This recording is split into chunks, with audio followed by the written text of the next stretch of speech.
It's always fun, isn't it, having the pastor intrude Mass, right? So, hello. You know, every time I do read this passage about the commandments and the poor scribe, I think it's very easy when I say, it's to love God. Yeah, of course, of course. And then, talking about loving your neighbor, that is always a bit more of a challenge, isn't it? Sometimes we don't like our neighbor. He doesn't like us. And yet we're called to do that, to have a personal relationship, not just with God, but with other people. The Ten Commandments are presented to us by God to guide us towards those type of relationships. And, caring for our neighbor, caring for the poor, it's mentioned so much throughout, Scripture, every kind of poor person. And, poverty takes a lot of different forms, doesn't it?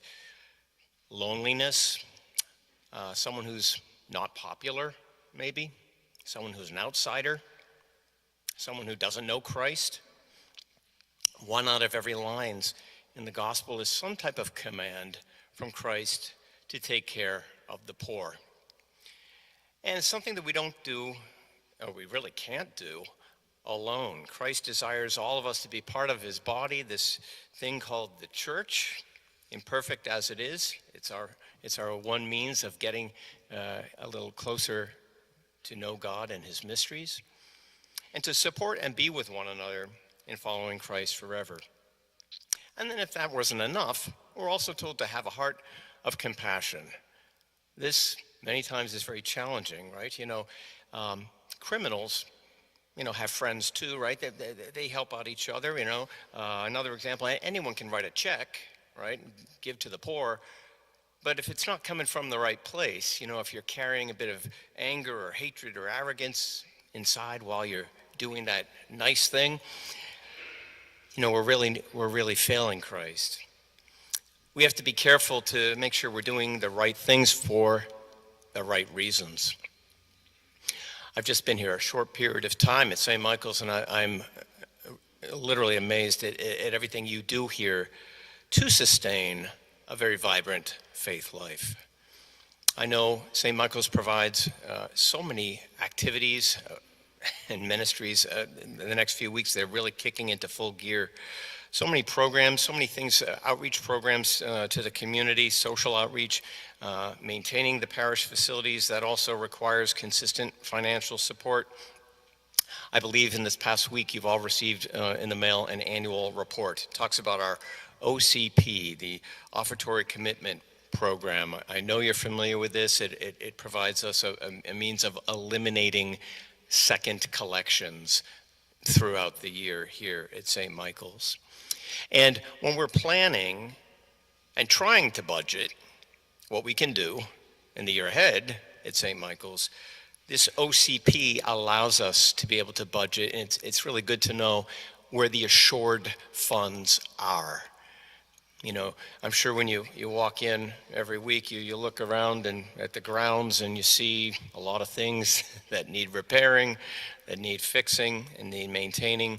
I know the new church, this beautiful church, is 25 years old now, and a lot of things are falling apart on it. Of course, the rest of the building and the rectory are a little more than 150 years old, so there's always something going on that needs to be tended to.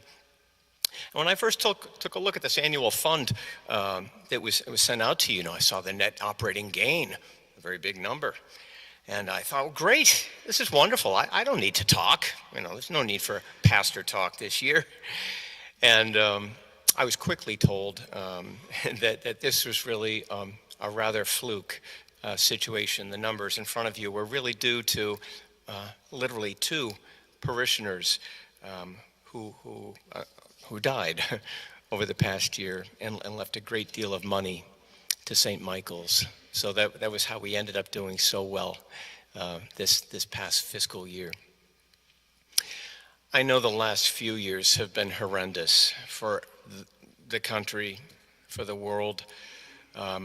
So many unforeseen challenges, people struggling financially due to the economy, depression, continued inflation.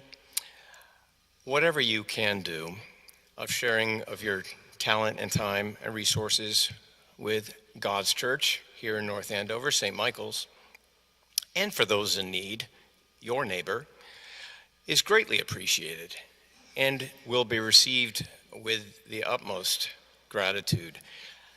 No parish can excel or continue to grow without the love and support of its parish families.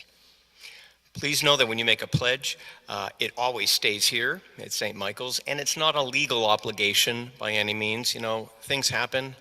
Life is very scary nowadays, you know. We understand that. It's just kind of right now I'm going to try to make this commitment for the year ahead and see what happens. And so thank you for the intrusion of Mass here and for the many prayerful and financial sacrifices that you all make for the well-being and maintenance of your parish. God bless you.